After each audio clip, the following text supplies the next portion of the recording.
Facebook দেখতে দেখতে এই ভাইরাল ধোসাখানার ভিডিও আমার কাছেও এসেছিল, তাই তড়িঘড়ি ঘরে মোটামুটি সব কিছু উপকরণ থাকায় ভাত, সুজি, টক দই, নুন, চিনি সব দিয়ে বেশ ভালো করে ব্যাটার তৈরি করে আমিও ভেবেছিলাম তৈরি করে ফেলবো ভাইরাল ধোসা।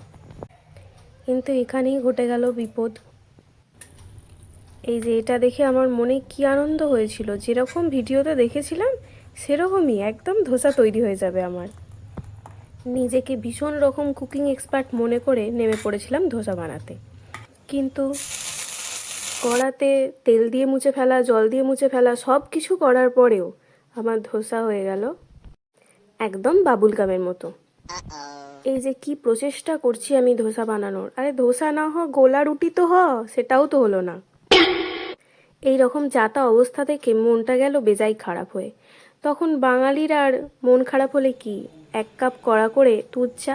যেহেতু মনটা একটু বেশি খারাপ হয়ে গেছিলো, তাই চা আর কফি দুটো মিলেই তৈরি করে ফেললাম চাফি। কারণ বেশি খারাপ, তাই বেশি বেশি করে চা আর কফি দুটোই একসাথে খেতে হবে। এখন চাফি খেতে খেতে পড়তে বসে পড়লাম, ওটাই হবে, আর কিছু হবে না আমার দ্বারা। ঠিক আছে, মেনে নিয়েছি। ওই যে মাথায় আরেকখানা চিন্তা রয়ে গেল, 1 জামবাটি ভর্তি ব্যাটার, ওটা যখনই মায়ের চোখে পড়বে ব্যাস শেষ।